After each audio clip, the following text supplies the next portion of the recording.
point number 5 is a huge point, and that is FOMO, or fear of missing out of what you didn't choose.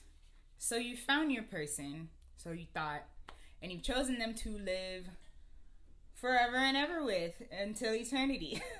That's what you promised them. You've promised them forever. Well, unfortunately, from the time that you say I do, you don't get little horse blinders that don't let you see other people, that don't let you connect with other people anymore. Unfortunately, they don't stop making attractive people. So here comes the ongoing battle of constantly choosing your partner. Like, say that you're an attractive person, you're going to meet attractive people. Your partner's an attractive person, they're going to meet attractive people. You have to consistently choose the person that you have married every time. We are very much human. There will be temptations, and you have to choose to respect and honor your partner at the times when these arrive. So, like I said, we're very human. A lot of us fall short, and give in. Sometimes it'll be at our weakest moments, when we are arguing with our partners, when we're just feeling unloved and things like that. But like I said, unfortunately, and it's at these moments when you're like, I married this person, like forever. I have to stay with them forever. And then you start thinking, wow, I wonder what that person at the supermarket, that handsome person that I saw at the supermarket would have been like, what it would have been like to be with them. Or, man, that girl looks good in the gym. I wonder what it's like to be with her. And then you start thinking of, or placing yourself into other relationships that don't exist, again, thinking that the grass is greener on the other side. When in fact, you could end up with that person. Maybe you could have ended up with that person, and you'd be right where you are now, hoping for the next person that you see.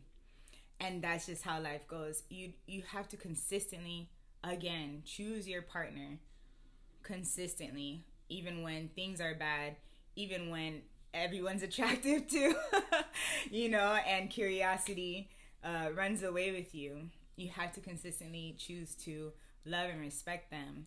And that can be hard, with us being selfish people at the core,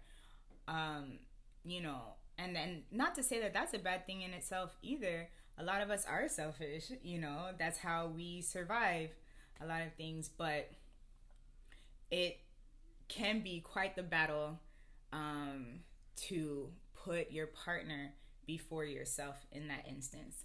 So that fear of missing out, man, that's a tough one. It's a very tough one, especially when things are on the rocks. But in that instance, again, you just have to choose your partner. And that's hard. So that's why it's a con to getting married, is when you haven't experienced enough and you haven't experienced many people, you start thinking, oh, it could have been anyone else.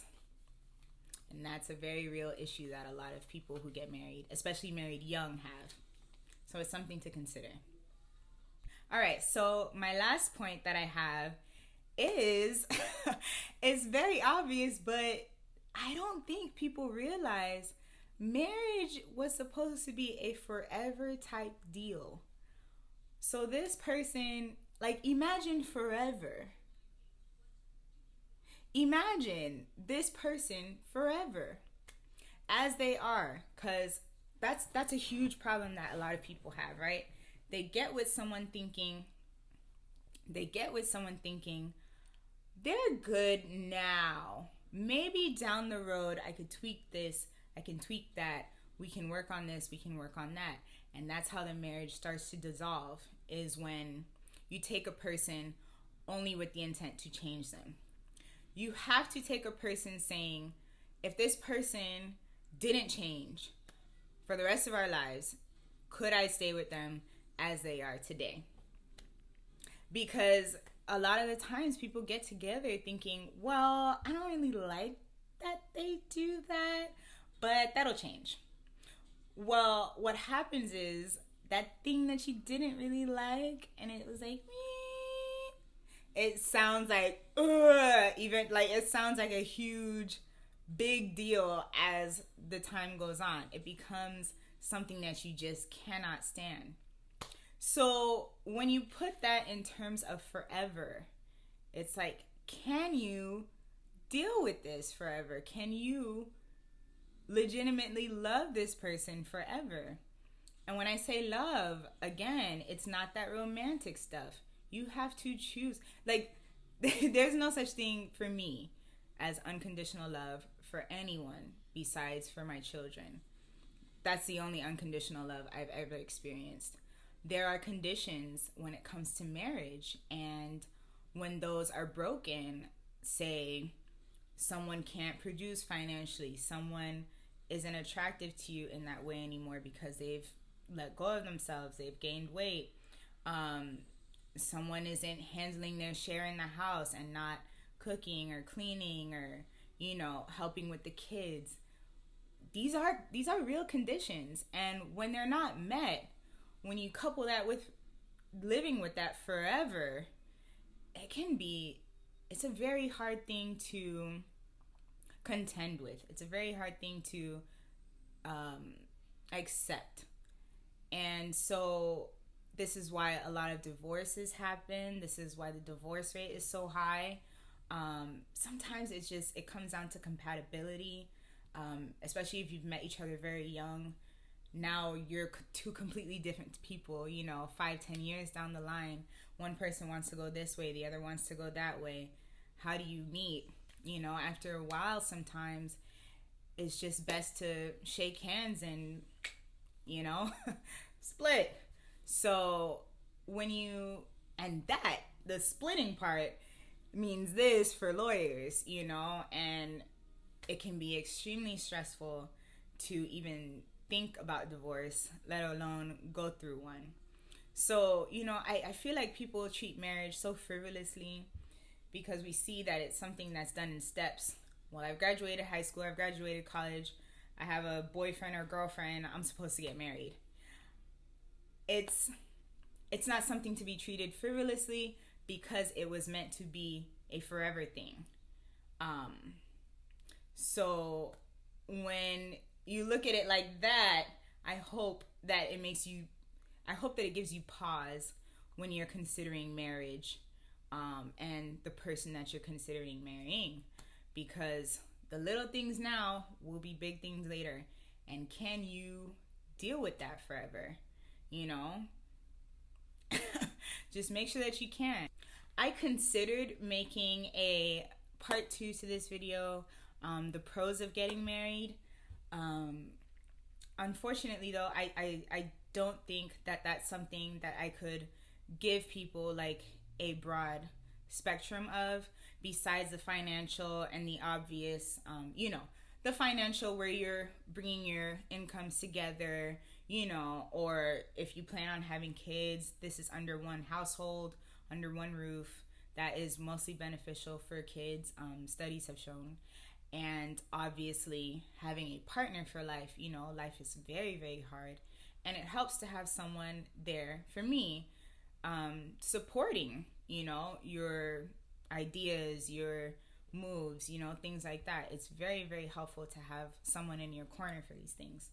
But it's not something that is a necessity, it's something that could be more of a want to some people. So in that instance, the pros, I don't know that I'd have, it sounds sad right now, but I don't know that I'd have enough to justify making a pros video. Also, the fact that the pros, it would depend on you and your relationship with your person. Is it a pro that you get to live with them, that you've had this person for the foreseeable future, the rest of your life? You'd have to decide what's a pro about marrying the person that you are considering marrying or are married to right now. And I hope that it is the best thing for you if you have decided to get married.